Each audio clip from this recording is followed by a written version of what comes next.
The next question, understanding how precious the human body is. Okay.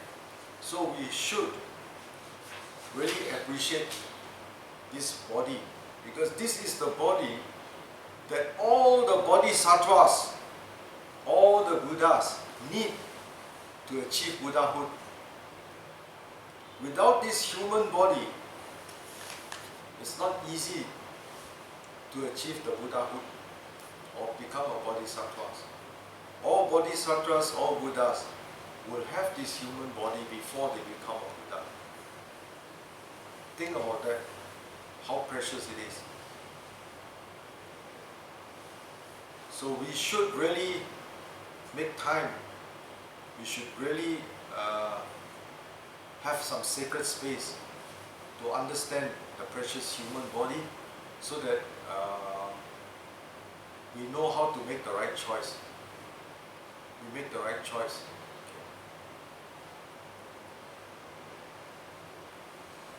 So the next question is about impermanent. We all know that all things exist in this world. All phenomena, existing phenomena are impermanent. Okay. Example, when I first went to Klang in the early 60s, in the 68 I was in Klang. 68 I was in Klang.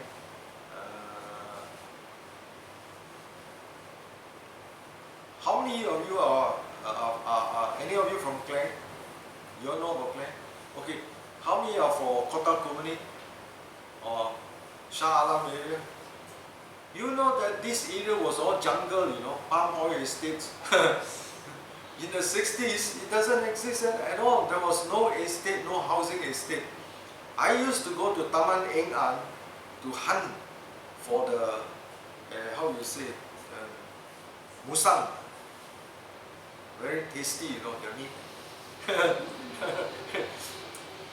And now, suddenly, it's become a garden and estate.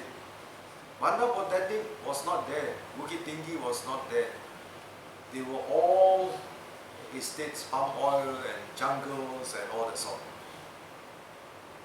We don't talk so far, just Kelana when we are coming inside here, that corner where I used to have the vegetarian, there was a nice vegetarian shop in the corner. Now, I went for McDonald's and I suddenly saw a big building. That empty land was no more. Where this nice food store was.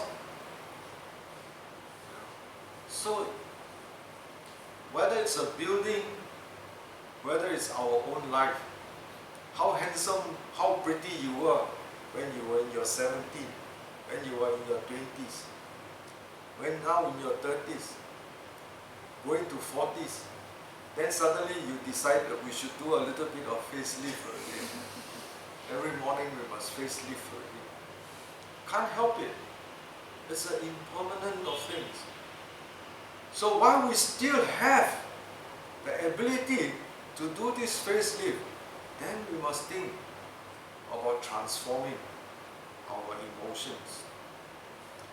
Because it's the emotion that actually stresses this. I've shown you some photos. Yeah? Later maybe I show you a photo of my old partner who is 1 year older than me. If you look at the picture, I couldn't believe it when I saw the picture, I look like I'm the small boy in the picture. And they themselves tell me, hey, how come all of us are like this and you are like this? Huh? I said, maybe my mantra chanting. The one in Singapore, what is it? Yeah. So, this impermanence of things, in other words, we should not become too, how do you say? Huh? Yeah, you can show this photo account. Show this in the camera to them later. the one sitting next to me is about the same age, you know, in front of the one. Can you see the difference? I look like a small boy in front of all of them.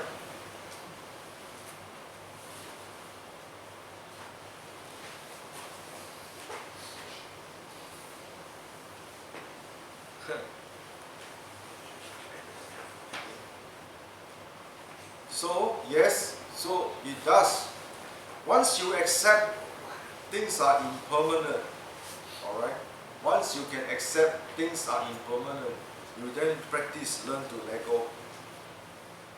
When you learn to let go, you learn to forgive.